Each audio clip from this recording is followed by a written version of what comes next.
The priestesses who had dashed in from the Chamber of Solicitude ran up the wide terraced steps to seek refuge amongst their sisters, and all drew back on the altar of the womb of Artemis, as far away as they could get from this unimaginable onslaught from the foulness of the world outside.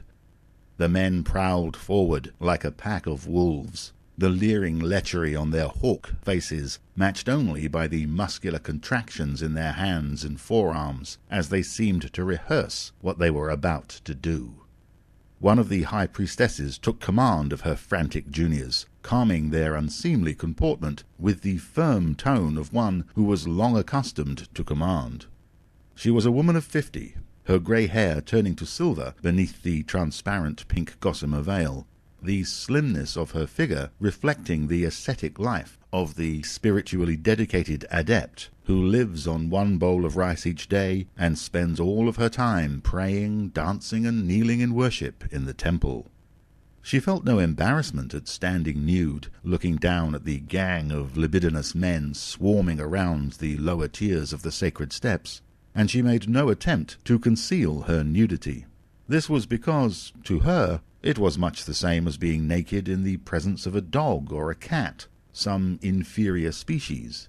These males were not fully human, as the high priestess understood the concept. One did not feel ashamed of being naked before the eyes of an animal. That mere men should see the breasts and vagina that in the high priestess's virginal life no male had ever seen before was, of course, an immutable sin.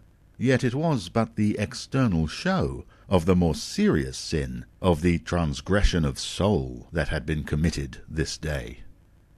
The high priestess positioned herself on the topmost step that led to the altar, and fixed her implacable gaze upon those who had profaned her faith by their crass intrusion.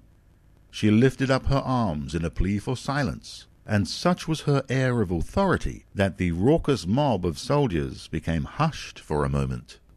She reminded herself that these were honoured guests, who perhaps had failed to comprehend the sacrilege of their own actions. This catastrophe was surely the fault of the Gathkari males, who had been placed on guard at the temple doors, and who had been unforgivably derelict in their duty. Yes, they were the ones to blame, and they would answer for it by being put to death in the crab pits. The high priestess was strong in her faith. With all the nurturant majesty at her command, she proclaimed, "Honoured guests, we have always respected and celebrated your culture, and welcomed you to share in the rich benefits of our society.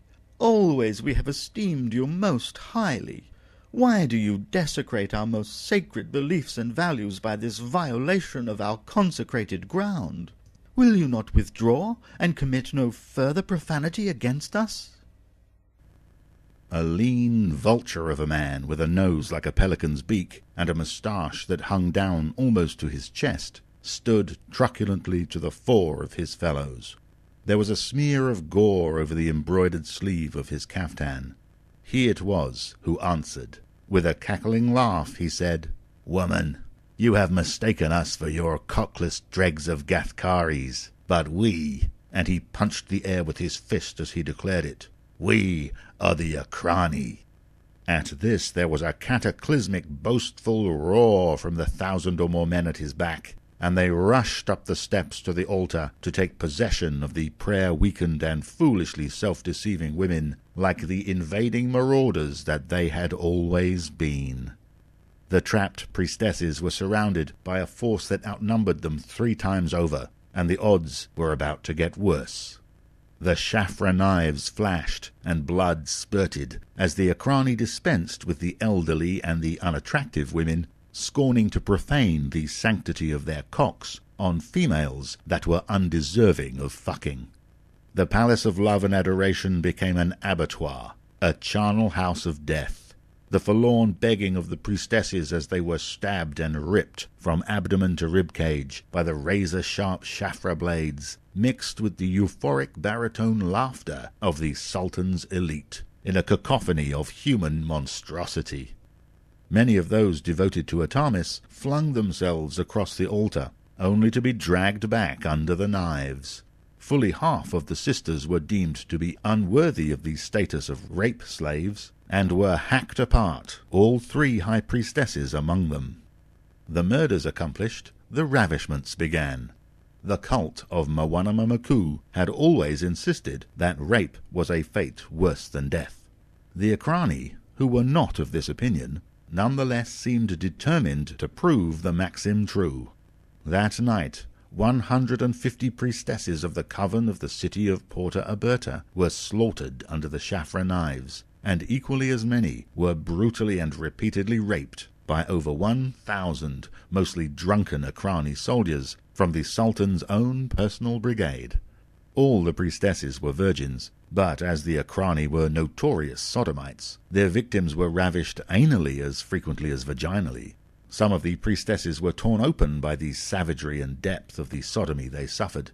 There were 9 or 10 men to each woman, and the females were subjected to the roughest of handling, as they were made to serve, over and over again, the carnal desires of those who did not adhere to a belief in the superior woman.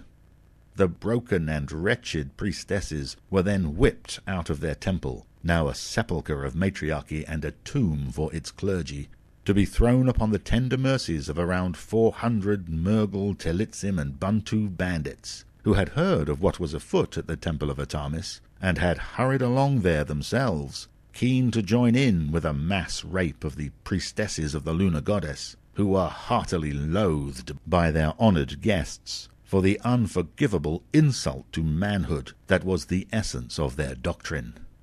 The screeching, weeping, bawling women stumbled out under the lashing from their despoilers into the arms of others of a similar bent. A few Gathkari men were so aghast at the horror that they actually sought to rally their courage and protest against this treatment of the holy sisters.